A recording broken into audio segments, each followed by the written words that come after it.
All right. I am just taking this stuff off real quick here. Sounds good to me. And we're watching an interview with Laura Romney. And is this through Odyssey? Is this Odyssey Odyssey Talk? House, Hmm. I think. It's someplace over there in Utah that she went and did like a podcast interview for. Super Because we cool. know it's on and popping in Utah. If you Yeah. don't know, there's currently a senator that's trying to reverse the Kratom Consumer Protection Act there. So That's awful.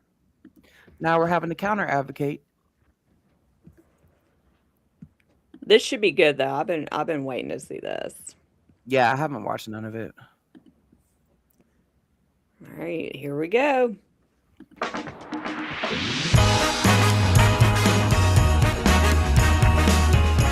We are dealing with a controversial topic today on Odyssey House Journals. And I want to start out by saying that Odyssey House in no way endorses or opposes what we're talking about today. And I think it's important to take notice of that, because this is a podcast dealing with addiction and recovery, and we want to consider all aspects of addiction and recovery, and this is one aspect. So saying, oh, I don't want to be sued or have somebody say, oh, you said that this is a solution. Okay, we're talking about Kratom. Kratom. Yes, and some right? people say it kratom. So you get kratom, Okay. There's lots of different ways that people say that. But Welcome to another edition of Odyssey House Journals. I'm your host, Randall Carlisle. My co-host, Nicole Slack, and Laura Romney is our guest today, who, why don't you tell me what you think about Kratom, not as it deals with addiction, but what value does Kratom have? Because there are people with negative views of Kratom Sure. and people with positive views. sure, absolutely. So, I found myself years ago coming across kratom because what my situation was is I have a really rare condition called trigeminal neuralgia, which is a chronic facial nerve disease that actually is deemed one of the most painful conditions that a person can get. Do you have pain in your face? I or- actually do. The top half, I'm kind of rare. A lot of people have it in their jaws, but the whole top half of my face feels like you can imagine an ice cream headache that never goes away. Whoa. That's that deep, that when you get that ice cream headache, that's the trigeminal nerve that's being activated. And so that burny feeling that you get is what I get on my face 24/7. I've had this for almost 14 years. I've dealt with this. And so it's just absolutely debilitating. Is it genetic, or what does No, it come from? no. Some people have it come from a trauma, from an accident, from dental work. Sometimes they'll have that happen. In my situation, I honestly do not know what triggered mine. I simply woke up with it one day, and it's just never gone away. And I, started like anybody else with a chronic condition or a condition that pops up. Of course, I went through every modality trying to come up with what was wrong. It took me a year to get diagnosed, went to 5 different neurologists, finally was able to get diagnosed. And I was very convinced that I was going to be able to find a cure for this or come out of this. And I then proceeded to do everything under the sun. I mean, I probably ended up in the end of the day taking over 30 different pharmaceuticals, not at the same time, but cycling through them. Did things like Botox. I had numerous blocks where they put hoses up my nose to shoot a lidocaine into my brain. Into that neuro region. I went through everything, and I was so ill that I was up at the University of Utah Hospital about once every 10 days getting IVs for the pain because I was a 10 and could not stop.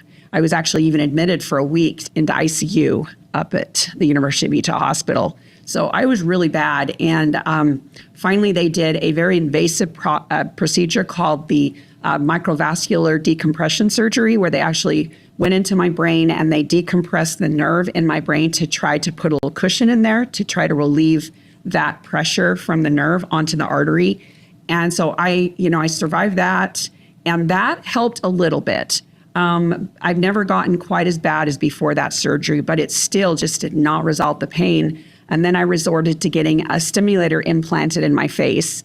So I had a battery pack in my chest with implants in my face to try to stimulate the nerve to try to help the pain. So you can imagine, I literally went through everything. Wow. And years back, before medical cannabis was here in Utah, I thought for sure medical cannabis would be the thing for me because it had helped a lot of people. And so I actually fought and volunteered as an advocate back then to bring medical cannabis here to Utah for patients. And when I was able to finally appropriately try cannabis, it just didn't work for me. It did not help my pain. It actually made my anxiety go up. And I did not like the altered feeling that it gave me. And I got no relief. So I was just distraught. I was like, I'm out of options. There's nothing left for me. I was in pain management. They were giving me 2 oxycodone per day. But if you're familiar with oxycodone, it only lasts for about 4 to 6 hours.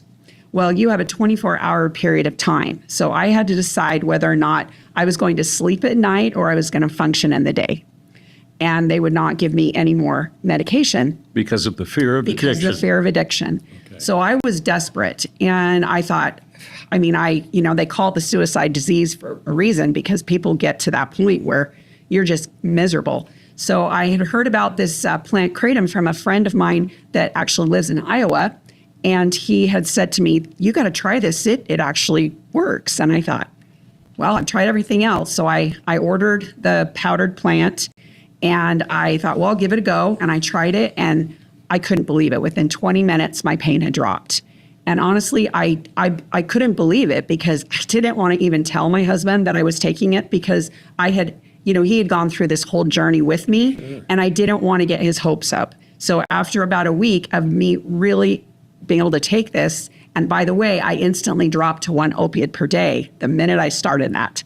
And so I was able to take a morning dose of an opioid and then the rest of the day and through the night, well, I didn't even need it at night, I was able to sleep. I could take kratom and it helped. So how long ago was this? This was 8 years ago. And you still do it? It still is effective? Absolutely, yes. And I still take the same dose as I did back then. So it's been a real miracle for me. I was able to, again, drop off of all of my opioids, which has been a real blessing. And so I'm able to control my pain without that. All full disclosure, I do have a pain prescription for the severe flares, but I usually only have to take like 1 pill about once a month. So that tells you that amazing transition I was able to make out of a substance that... And you brought some kratom with you. I did. Where do you, first of all, describe what kratom is? It's from a plant, right? It is. It's from a tree that's in Indonesia and Thailand. It's grown there. It's a very wet climate where a lot of humidity, and so it doesn't typically grow here. There's some places in Florida and Hawaii where there are some places, but most of the time it is imported. So they actually take the leaves off of the tree and they dry the plant and put it into just a powder. That's all it is. And then they import it here to the United States. It's put into, all it is a dried plant leaf. And then some manufacturers put it into an extract. So they actually but it is still plant material. It's just using like an alcohol-based, extracted. So it's more of a potent thing. And you find that in more of like the little shots and things that are definitely stronger. So, you obviously, when there's anything that's an extract, it's going to be stronger than the plain plant. So you want to always look and follow those instructions on the label. But how do you ingest it?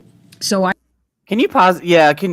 Is it Jen? Why don't you try and do it on yours? Try and do it on yours. Did you see? Because it's glitchy on my end, and I even went to look on my phone. Yeah, it's glitchy on my phone, but it's not like when I'm watching it. It's not.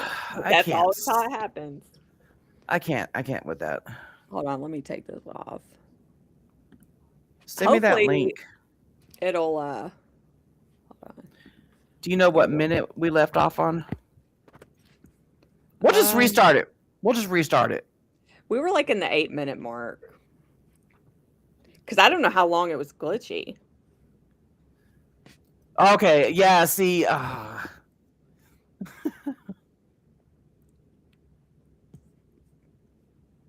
I always try to pay attention to that. And then I'll go into the YouTube live or the X live, and I could see that it was still glitching over there. I So- just hope it wasn't like glitchy the whole damn time. Not long, she said, Jen. Okay. Thanks, Did you Jen. send? Okay.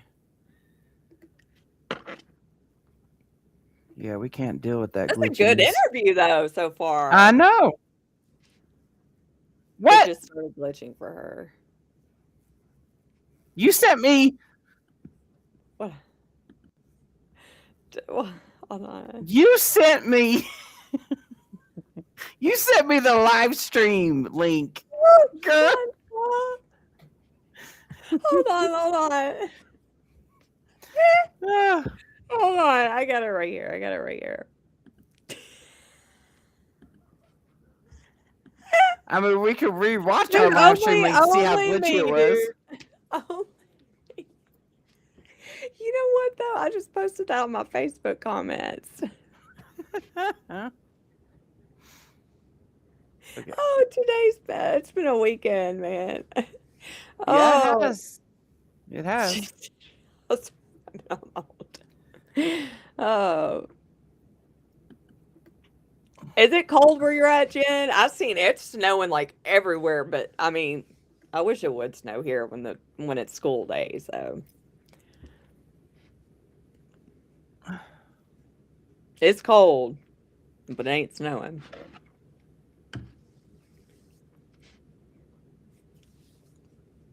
Destiny the right one that time. I'm checking. Okay.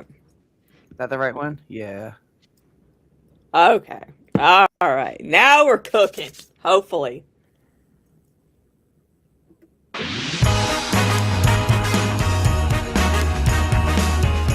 We are dealing with a controversial topic today on Odyssey House Journals. And I Okay. want to start out by saying that Odyssey House in no way endorses or opposes what we're talking about today. And I think it's important to take notice of that, because this is a podcast dealing with addiction and recovery, and we want to consider all aspects of addiction and recovery, and this is one aspect. So saying all that, I don't want to be sued or have somebody say, oh, you said that this is a solution. Okay, we're talking about Kratom. Kratom. Yes, and some right? people say it kratom. So you get kratom, you know. Okay. There's lots of different ways that people say that. But Welcome to another edition of Odyssey House Journals. I'm your host, Randall Carlisle. My co-host, Nicole Slack, and Laura Romney is our guest today, who, why don't you tell me what you think about Kratom, not as it deals with addiction, but what value does Kratom have? Because there are people with negative views of Kratom Sure. and people with positive views. Sure, absolutely. So, I found myself years ago coming across Kratom because what my situation was is I have a really rare condition called trigeminal neuralgia, which is a chronic facial nerve disease that actually is deemed one of the most painful conditions that a person can get. Do you have pain in your face? I or- actually do. The top half, I'm kind of rare. A lot of people have it in their jaws, but the whole top half of my face feels like you can imagine an ice cream headache that never goes away. Whoa. That's that deep, that when you get that ice cream headache, that's the trigeminal nerve that's being activated. And so that burny feeling that you get is what I get on my face 24/7. I've had this for almost 14 years. I've dealt with this. And so it's just absolutely debilitating. Is it genetic, or what does No, it come from? no. Some people have it come from a trauma, from an accident, from dental work. Sometimes they'll have that happen. In my situation, I honestly do not know what triggered mine. I simply woke up with it one day, and it's just never gone away. And I, started like anybody else with a chronic condition or a condition that pops up. Of course, I went through every modality trying to come up with what was wrong. It took me a year to get diagnosed, went to 5 different neurologists, finally was able to get diagnosed. And I was very convinced that I was going to be able to find a cure for this or come out of this. And I then proceeded to do everything under the sun. I mean, I probably ended up in the end of the day taking over 30 different pharmaceuticals, not at the same time, but cycling through them. Did things like Botox. I had numerous blocks where they put hoses up my nose to shoot a lidocaine into my brain. I had, or into that neuro region. I went through everything, and I was so ill that I was up at the University of Utah Hospital about once every 10 days getting IVs for the pain because I was a 10 and could not stop. I was actually even admitted for a week into ICU up at the University of Utah Hospital. So I was really bad. And finally, they did a very invasive procedure called the microvascular decompression surgery, where they actually went into my brain and they decompressed the nerve in my brain to try to put a little cushion in there to try to relieve that pressure from the nerve onto the artery. And so I survived that, and that helped a little bit. I've never gotten quite as bad as before that surgery, but it still just did not resolve the pain. And then I resorted to getting a stimulator implanted in my face. So I had a battery pack in my chest with implants in my face to try to stimulate the nerve to try to help the pain. So you can imagine, I literally went through everything. Wow. And years back, before medical cannabis was here in Utah, I thought for sure medical cannabis would be the thing for me because it had helped a lot of people. And so I actually fought and volunteered as an advocate back then to bring medical cannabis here to Utah for patients. And when I was able to finally appropriately try cannabis, it didn't work for me. It did not help my pain. It actually made my anxiety go up. And I did not like the altered feeling that it gave me. And I got no relief. So I was just distraught. I was like, I'm out of options. There's nothing left for me. I was in pain management. They were giving me 2 oxycodone per day. But if you're familiar with oxycodone, it only lasts for about 4 to 6 hours. Well, you have a 24-hour period of time. So I had to decide whether or not I was going to sleep at night or I was going to function in the day. And they would not give me any more medication. Because of the fear of addiction. Because of the fear of addiction. Okay. So I was desperate. And I thought, they call it the suicide disease for a reason because people get to that point where you're just miserable. So I had heard about this plant kratom from a friend of mine that actually lives in Iowa. And he had said to me, you got to try this. It actually works. And I thought, well, I've tried everything else. So I ordered the powdered plant and I thought, well, I'll give it a go. And I tried it and I couldn't believe it. Within 20 minutes, my pain had dropped.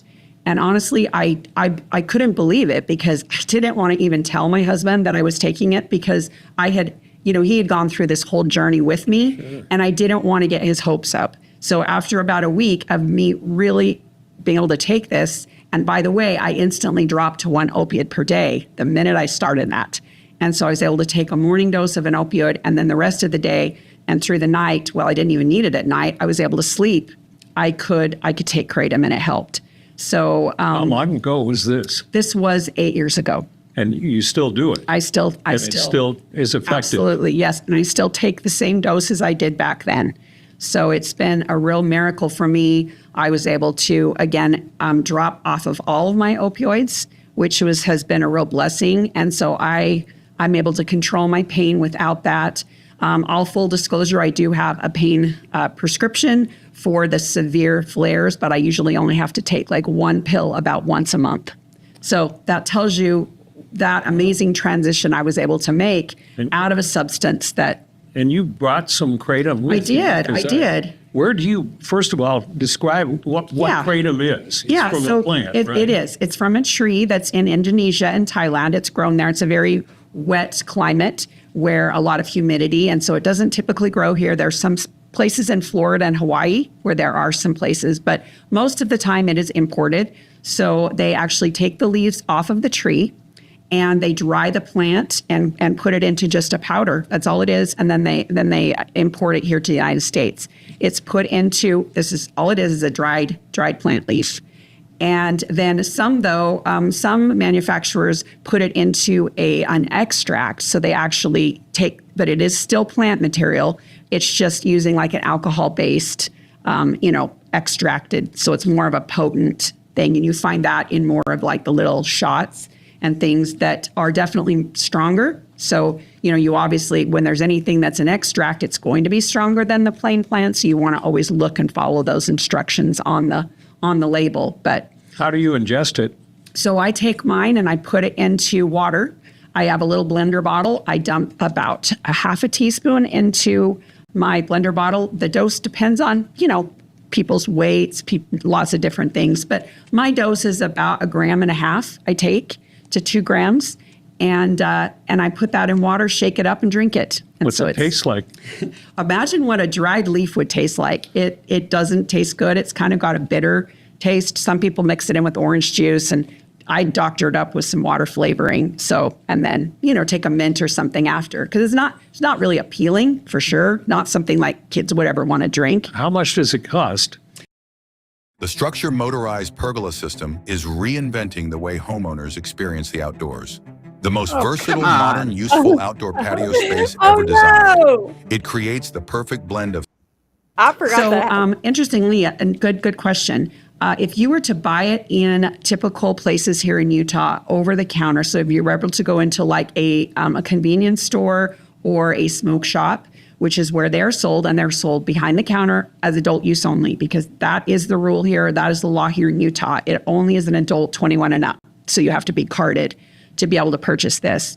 Once I purchase that, it is a lot more expensive at those facilities. So most of the time, if you are, a constant consumer, you will order online, and it's a lot cheaper. So for me, it costs me on an average of about probably $40 to $50 a month for my, to be able to consume Kratom. So it's another very reasonable option. And for me, it's great because I've been able to come off all of my other medications. I'm not taking any others. So it's been a real blessing for me.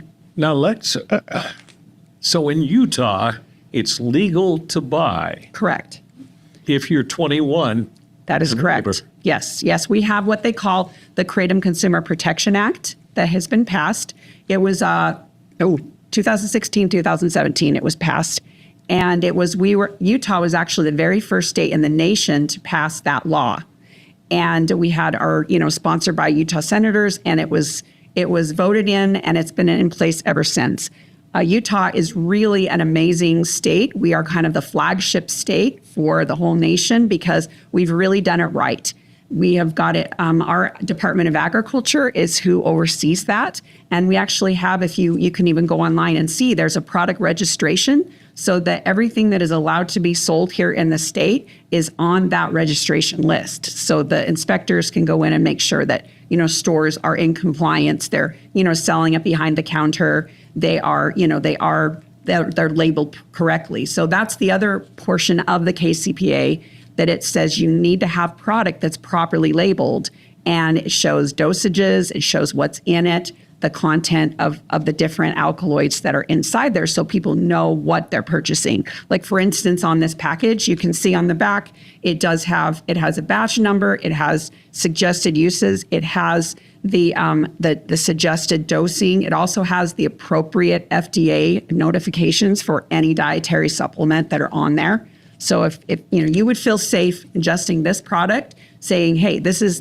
been safe, this has been tested, I know there's no heavy metals or salmonella, and you're able to, feel comfortable. So that's what we want here in the state, because we don't want anybody coming in, purchasing something in a baggie that would not know what they're purchasing. So Now, some states have banned it. that's correct. Why? Good question. So interestingly enough, you have to go back to history to about 2016. So the FDA at that point had Kratom became on their radar. They were like, this is a drug of concern, and they didn't really know what it was. And Gas station heroin. yes, well, and that's another thing we'll cover. But they were concerned about Kratom. So what they did as any product of concern, they say, we're going to shoot this to the DEA because we think this product needs to be scheduled. So what the DEA does at that point is they do what they call an 8-factor analysis. So basically what that is they go in and they study all these different factors that say whether or not the substance should be scheduled. The DEA took their time, did the A-factor analysis, came back and said, based on our findings, this does not meet scheduling qualifications. And for the first time in the history of the DEA, they kicked back the request for scheduling and said this does not qualify.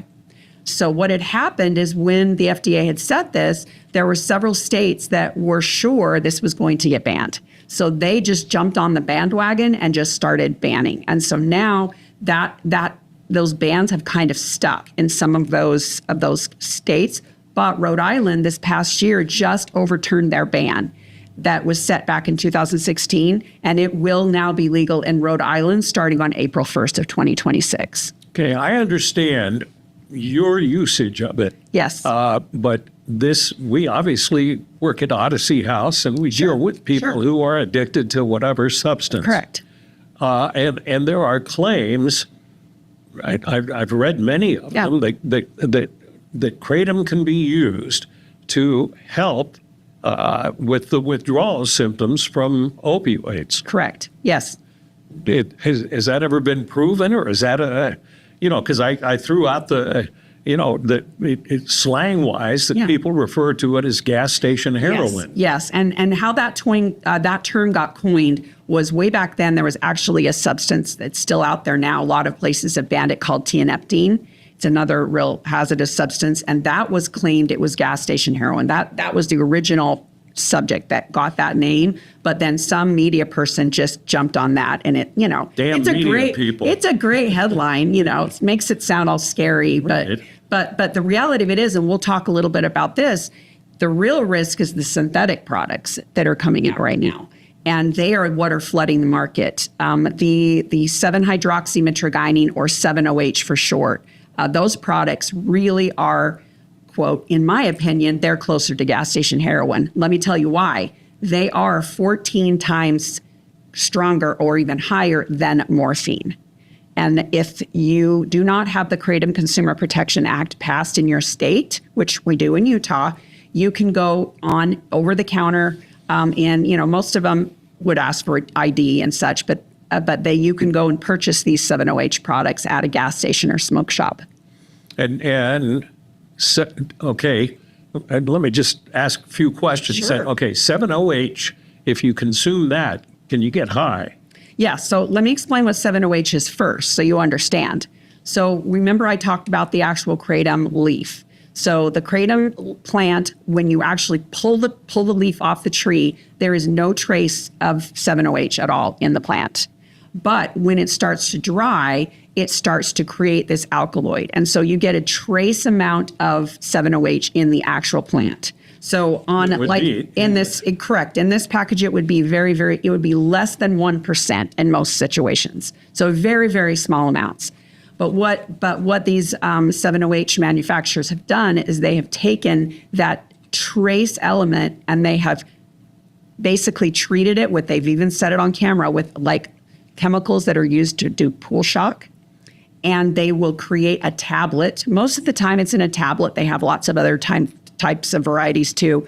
But they put them in a tablet and they're extremely potent. And so basically one little tiny tablet is like consuming massive amounts of the powder. So it's extremely powerful. And yes, absolutely can make you high because it is so powerful. And that, it really does have some addictive qualities because it has such a short half-life. So the hard part is that people are mixing up the two. Because a lot of the 7-OH manufacturers are going in and they're putting on their packaging that they say that it's an advanced kratom alkaloid. So people tend to think, which is not a lie. That's right. It's a trace amount. It's a synthetic product, but they have pulled it from a trace element in the plant. So it is they call it semi-synthetic, but the reality of it is it's a synthetic product. So it gets you high, and and can you get addicted to it? Yes, you can. It does have pain. It does have a lot, obviously. You have withdrawal if you stop. Yes, correct. Would you have withdrawal if you stopped? Now, if I did, because I've been an 8-year user, I would want to taper, because typically for me, again, I don't take a high amount, but I might feel with a headache, I might feel a little fluish for a few days, but it's nothing like what an opiate withdrawal what you would go to. Now, that being said, if you were on, you were taking like the shots, like high amounts of the shots, you would definitely feel more, because it's more, it's definitely a stronger product. And so again, you could withdraw from that by just tapering back, but you're not going to get that instant withdrawal, where the 7-OH, the withdrawals are sudden. In fact, I have heard reports, this is just me, heard reports that once you start continually taking it, you can actually start to get withdrawals within 4 to 5 hours if you're a daily user. So it's very potent, and we definitely don't want that on the shelves. And so that's where Utah has done a good thing. That being said, I know there's a senator that is speaking about even making firmer rules for 7-OH, so that it becomes like a Schedule 1 or something. Is there anything wrong with banning 7-OH in Utah? Well, so that's a good question. So I don't believe so. So let me remember how we went back to the DEA, how they threw out the scheduling for that. So now, just this past year, the FDA has seen what's been going on. They've seen what's happening with 7-OH. By the way, 7-OH hit the market about 2.5 years ago, and it's just blowing up. Especially, again, Utah, you don't see it so much here, but in states where they are selling it, it's like 80% of what they're selling. So you can't sell it here. That is correct. But you can buy it on the internet. That you shouldn't be able to, but it's just like black market type thing. It happens. So you've been on the same dose for how long? 8 years. And you haven't built up a tolerance? And No. Now, I also have gone into the mindset that, I'm not out to cure it. I'm not out to realize I'm not going to take my pain away. I know that. In fact, at my very best, I'm probably a level 3 in pain, but it pulls me down from anywhere between a 5 or a 3 to about a 5 or a 6, which is completely livable. But let me go back real quick, and then I'll answer that. But I want to go back to what the FDA did and what they said. So this year, they said, we see what's happening with 7-OH. It's a real public health crisis. So they actually did on July 29th, you can look it up, the FDA and the Health and Human Services did a press conference where Commissioner McCary said, we are asking the DEA to schedule 7-OH as a Schedule 1 controlled substance. So they did the same thing that happened back with Kratom. They did the 8-factor analysis. That 8-factor analysis was turned in to the DEA on September 29th, and it does show that the recommendation is for 7-OH to be a scheduled product.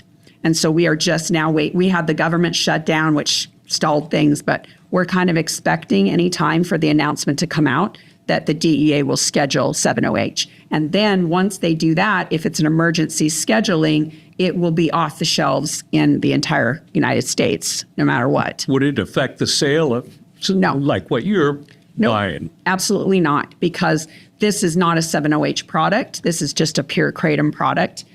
One thing that the Kratom Consumer Protection Act does as well is it puts in a cap for 7-OH. Because, there could be products where, there's always manufacturers that say, I'm going to push the limits. I'm going to see how high I can go. Even though I'm not going to do a full 7-OH, product, I'm going to see how high I can go. No, if you have that cap in place, there's a ceiling and you can't go above that, or you're against the law. Would you say that Kratom has any relevance to somebody who is dealing with substance abuse? Yeah. So let me tell you about a story about my friend Misty. She lives in Colorado, and she was a pain patient and had started getting on. They overprescribed her opioids back then, and she became addicted to them. And so after that, she started getting into harder substances, missed a pill count, and was cut off of pain management, and went to the streets and started buying harder substances. And so she was in full active addiction and really bad. So she decided, because again, she got pulled out of that pain prescription. She thought, I've heard about this Kratom. She walked down to the smoke shop, bought some Kratom and took it, and not thinking much of it. And she said, I couldn't even believe it. Like 5 or 6 hours later, I was like, wait a minute, I didn't crave that hit. I didn't crave the drug. And she didn't said, I get thought, dope sick. she said it was like somebody switched the light off and she just didn't have that craving.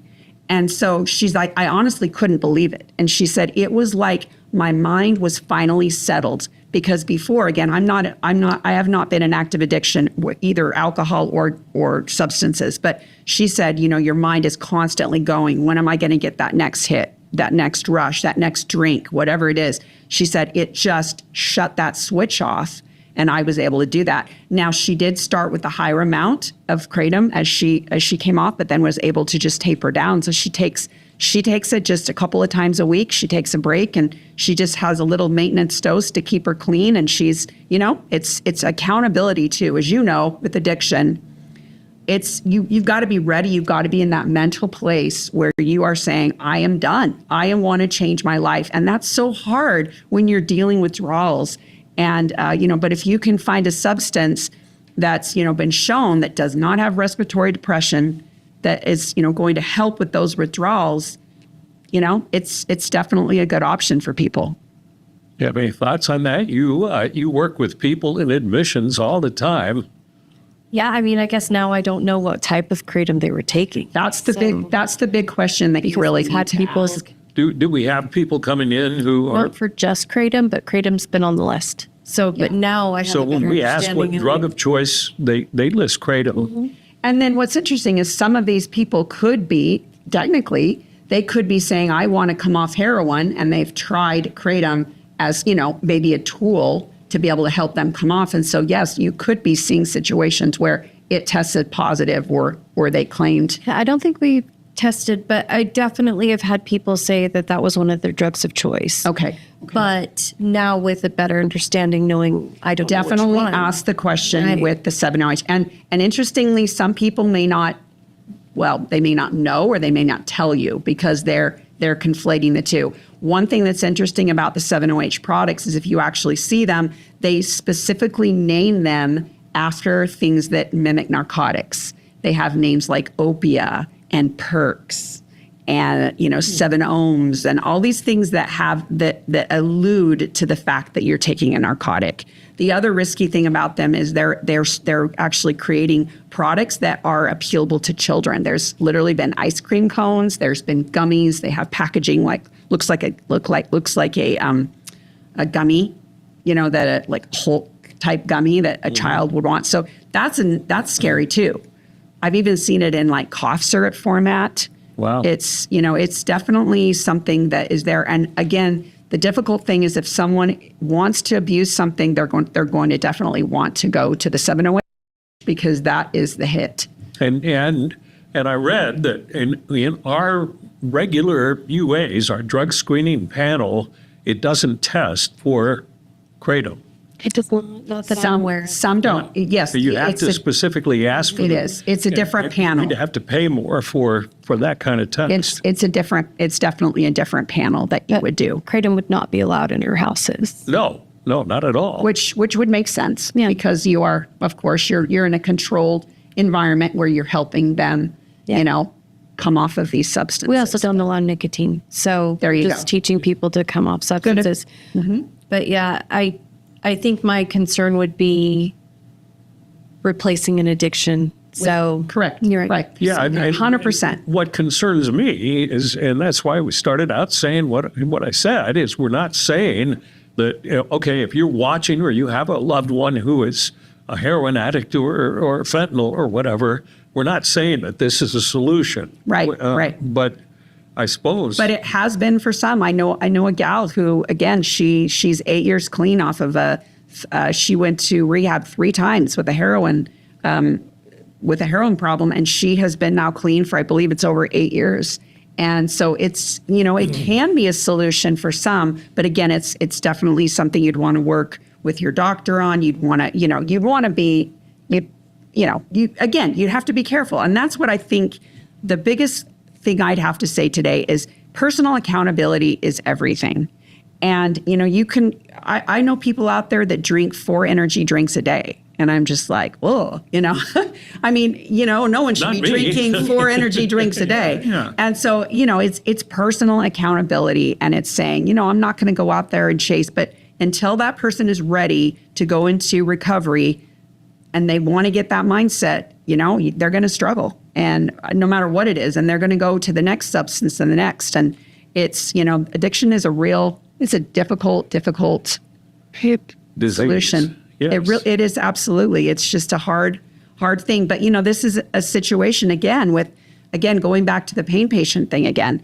Right now, because of the whole opiate epidemic or the overprescribing that happened, all of the pain patients are being literally pulled off of their opiate prescriptions. My girlfriend has chronic back pain, Yep. and she runs out of pills.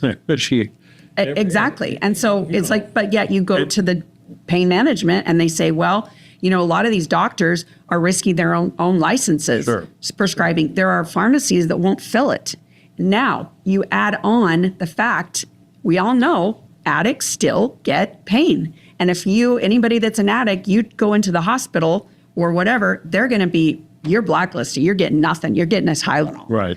And so that's where it makes it a really difficult thing too, because, you know, whether you're an addict or a not addict, pain is a real thing. And people are literally having all of their options stripped away from them. They're not able to get pain medication anymore. I read story after story every single day where people are literally suicidal because they have been pulled off of, I mean, we're talking cold turkey pulled off. And you wonder why we have a problem with the fentanyl epidemic in this country. Well, there's one of it. You know, you get somebody in that level of pain with zero help, especially if they've pulled them off of their opioid cold turkey, they're going to go to the street, and you're going to end up with a fentanyl death. Laura Romney, thank you very much for being our guest. glad. This has been. I feel very informed now. I do too. You please call me with any questions you might have. And I really advise you to go to the www.americankratom.org to learn more, or kratomanswers.org. That's some really great information. I will definitely say that do your research, because you're going to get, like, for instance, you're going to get the first hit. If you Google it, you're going to see Mayo Clinic. Mayo Clinic says it's bad. Right. Well, Mayo Clinic hasn't done one single study. Johns Hopkins University and University of Florida, they're championing this. In fact, even NIDA has voiced their great respect for this plant and the potential it has. So Her advice is perfect. Do research yes, before research. you do anything. Absolutely. Thank you for watching and listening to another edition of Odyssey House Journals. Dude, that theme song is pretty jamming. I ain't gonna lie, first of all. That was an amazing interview. You're on mute. I know. I am so glad. I am so glad that, because I don't like watching, whenever we know we're going to live stream something, I don't like watching it beforehand. Yeah. She said my name. I know. I love that. And she told your whole story. Yeah, because that is what it did for me. You know, when I found it, it was like it literally shut that craving noise off in my brain. You know, and for like I would say this all the time too. For like 5 or 6 hours, you know, I did not once think to try to call my drug dealer. You know, none of that stuff. So, I didn't love the baseball. Yeah. But you know, the whole point of that whole interview, like, and I love how Laura kept it on track and on focus and turned it around. But I mean, the whole point of that interview was to educate and not, yes. you know, try and turn someone one way or another. I mean, it was strictly to educate, and that's exactly what it did. And the Very baseball well. cap lady had like a little aha moment. Yeah, You like a know? little epiphany, like, oh, Yeah. you know? Yeah. Yeah, I love that. So now we got videos that are hot off the press for Never Utah. before seen. I mean, it should be. I think it should be. I haven't watched these videos, so we're gonna watch them all together for the first time. There's going to be more segments of this coming out, but it should be nationwide. Like, I don't know where this is going to be blasted. You know damn good well I'm going to blast this on my social medias. Oh yeah, yeah, So- totally. Oh, I'm gonna take us off the screen when you share it, so that we Okay. can get the full picture there. Let me get to the thing.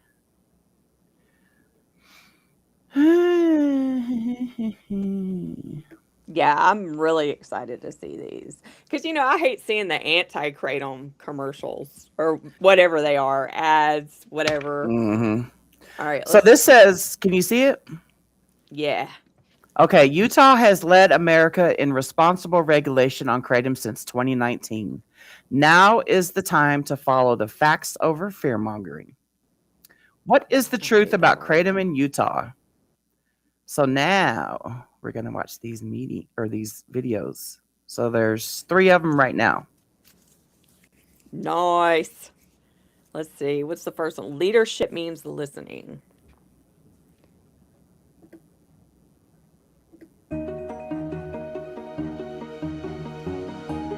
These were professionally done. Oh my goodness. Yeah, Hi, these I'm are Matt nice. Salmon. Matt! I served 4 years in the Arizona State Senate and 10 years in the U.S. House of Representatives. One of the things that I learned very, very clearly was that as a representative of the people, you have a very strong responsibility to listen to all your constituents. That means even the ones that you don't agree with. Your job is to take all of the facts and then make a decision. Unfortunately, State Senator Mike McKell has said that he will not discuss his proposed kratom ban legislation with the American Kratom Association. I happen to chair the American Kratom Association. I find that very, very disappointing. One of the most important responsibilities of a servant of the people is to hear all of the things on all sides of any given issue, and also to hear all the facts. So far, Senator McKell has been unwilling to meet with the American Kratom Association. I don't believe that's a really responsible way to push legislation forward. It's incredibly important as a representative of the people that you represent the facts as facts and ideas and opinions as opinions. I used to say often, you're entitled to your own opinions, but you're not entitled to your own facts. And I'm very, very disappointed that much of the information that has come out from Senator McKell on the kratom issue is not factual.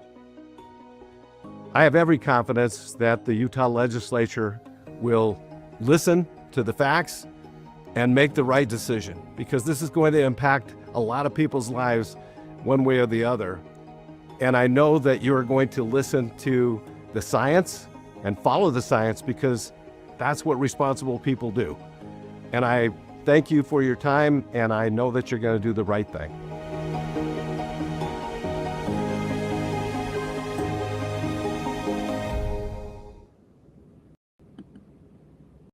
That was good. Yo. That was empty good. chair? Yeah. That empty chair spoke volumes. Bro, I didn't even notice that. Yeah. You're That's so where Mike right. McKell is supposed to be sitting. Because he won't. He won't speak to the American Kratom But Association he knows about he's why. wrong. Yeah. Okay, now video 2.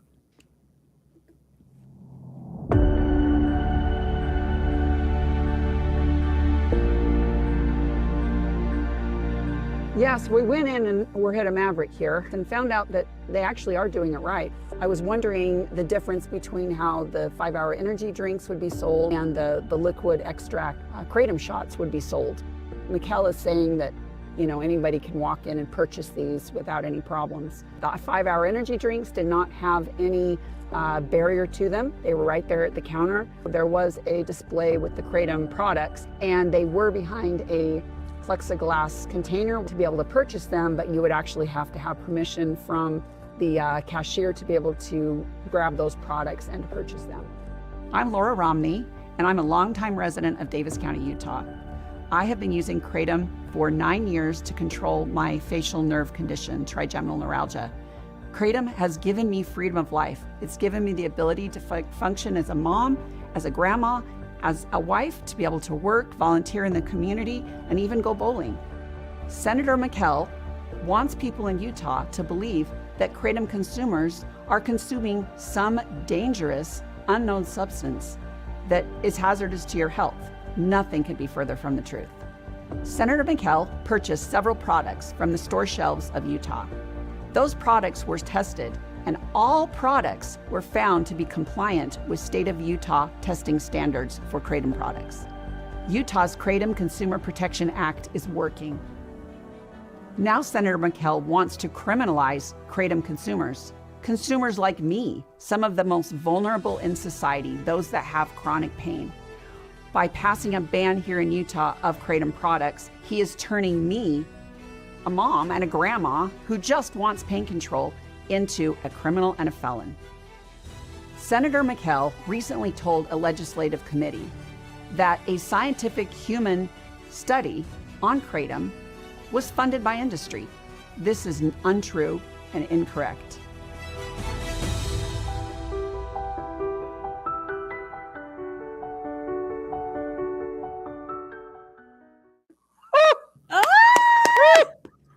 Dude, I'm over here just cheering. Man. Okay. I love that. All right. Oh my goodness. Number 3. Video number 3. Distorting the record.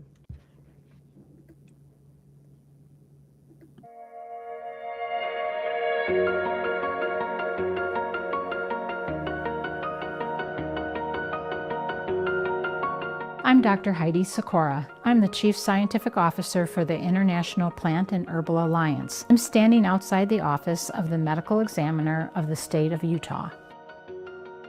Throughout my healthcare career, whether working with patients or teaching future healthcare professionals, the most important principle has always been the same: provide accurate and truthful information.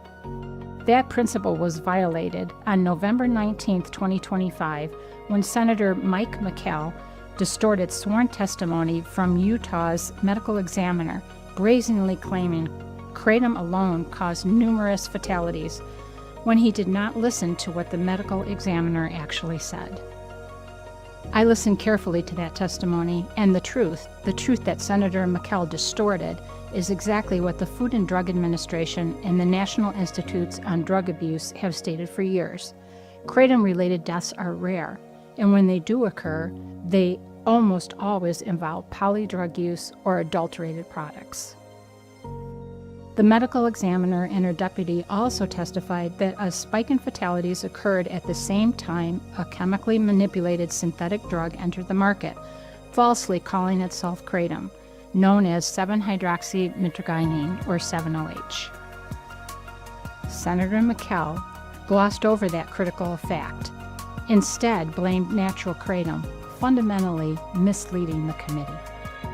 What he didn't tell the committee, and this is the truth, is that on July 29, 2025, HHS Secretary Robert F. Kennedy Jr. and FDA Commissioner Dr. Marty Makary publicly called on the Drug Enforcement Administration to classify 7-OH as a Schedule I substance. They also made it very clear they are not focused on natural kratom leaf products.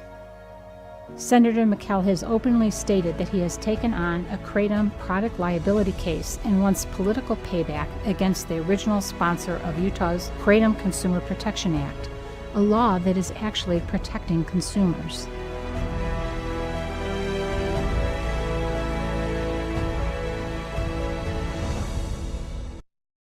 Oh my gosh. Oh my gosh, y'all. I love it. So he's taken on a kratom liability case. This makes sense on why he's doing what he's doing. Yeah. I mean, we always know that there's an ulterior motive, and obviously that's his. I dropped the link in the comments, Jen, if you want to. But I guess they're going to be going on like news channels. I don't know. I'm not sure how these are going to be released. If they're going to like go, it would be cool if it went nationwide onto the commercials. Yeah. You know, I don't know how they could do, what avenue they go to do that. But I'm going to clip these up and I'm going to post them up on my platforms. I suggest y'all do the same things. This is great. huge. Dude, I love Dr. High. I didn't even think about it. She's like I'm Dr. Heidi Sikora. I'm like, I oh! know. It's like Dr. Heidi Sikora entered the chat. Those were good. freaking amazing. Man, oh me, the oh ones my. he put out were awful. I mean, they were just full of misinformation and lies and yikes. And we watched that hearing that Mikkel attended, and it was just our jaws were dropped. Like there were certain questions he was asked that he couldn't even answer, or like Dr. Heidi said, glossed over, like it was no big deal. You know, made it up. Man, You could tell he was just making stuff up. Like it was Louisiana 2.0. It was. awful. And if you don't know, Mikkel and Senator Jay Morris from Louisiana, they're linked up now. Yep. They're in bed together.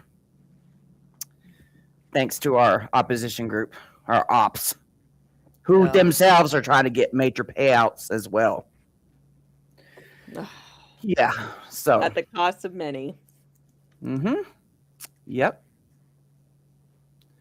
So yeah, you guys y'all need to get on board. Y'all need to wake up.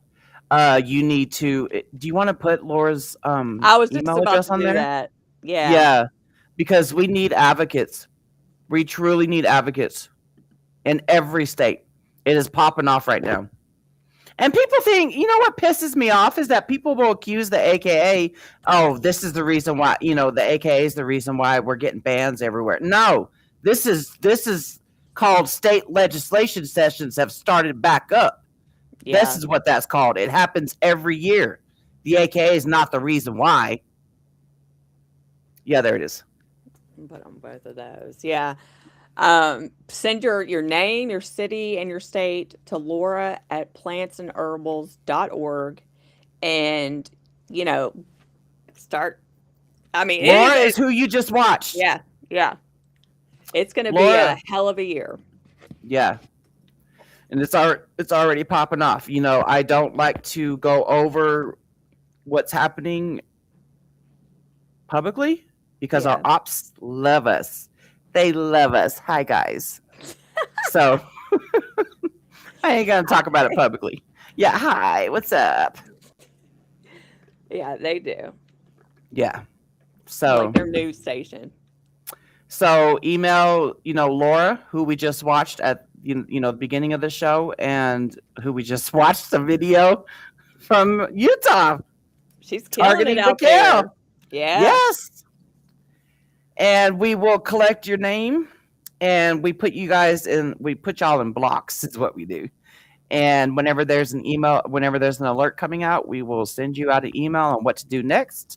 And get involved. And whenever we say this, we're not necessarily saying get involved so that you can go to the state capitol or anything like that, although that would be preferred when it happens. Stuff you can do if you can't travel, that's completely, but I mean, you can send emails, write, or make phone calls. I mean, there's still stuff that you can do even if you can't travel. Because I understand, like, everybody can't travel. Some people physically can't do it. Some people have kids at home, whatever the situation is. But, you can do your part to make your voice heard. And it's just, as simple as, like Jen just said, send an email, call your rep, anything something that simple. Because we have seen with our own 4 eyes. Yeah. We have seen legislators change their mind in the middle of a hearing. Yeah. Based on people sending emails. And it is just so magical to see it. Fucking magical. Like my tapestry says. Yes. Because our voices matter. Our voices matter. I mean, they really do. I've seen it time and time again. But, when you don't, it's the time when they don't hear from anybody. They think, well, who's it really affecting? This isn't really affecting anybody. So what's it matter? If they're getting pushed to ban something and they don't hear any pushback from it, of course, they're just, well, I'll just go with these people that are pushing me to do this because it's obviously not affecting anybody. Yeah. Tracy, are you the one in New York? We know a lot of Tracys, just like we know a lot of Jens. We know a lot of Jennifers. But I just wanted to clarify to see if you're the lady from New York. I think she is. I think you're the one that messaged me the other day. But yeah, again, we do know a lot of Tracys. I actually have a sister-in-law named Tracy as well. So it's like I know a lot of Tracys. There used to be a lot of Jennifers out, but I haven't really met any. But yeah, I mean, those were amazing, amazing commercials. I guess they're commercials or whatever you want to call them. They were professionally done. Yeah. I love the music too. Like all of them. Yeah. They were just great. Great. I hope the All music right. don't get us copyrighted. Oh, surely not. I mean, if they used it for that, surely not. I guess we'll find out when we upload it. Or Yeah. when it uploads to YouTube. Hold on, I'm waiting for Tracy to answer.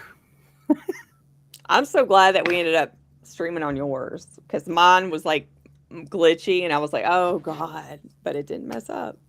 Yeah. I love how it shows on your X. Like it's like the background and everything. It's like, Oh yeah. yeah, blends into the same color. Because you have this background on here? Yeah. Isn't that crazy? I Heck yeah. guess. But it's just cool how it like automatically does it. Oh, there goes my cat. There goes your cat. She's excited about the commercials. She's like, those are awesome. Well, I don't know if Tracy dropped off or what, but if you're the Tracy from New York, just kind of like verify that with Jen, with this Jen. I turned my camera around so that Oh, so my shit's off. But yeah, so yep, we need advocates. Send your emails, your name, city, and state to laura@plantsandherbals.org. And we'll see y'all on the next slide. Be looking out on my platforms for these freaking awesome YouTube. yeah. I mean, not YouTube, Utah. And share. videos. Share. Yeah. All right. I hope Okay. everybody has a good evening, and we'll see y'all next time. Yep. Bye, everybody.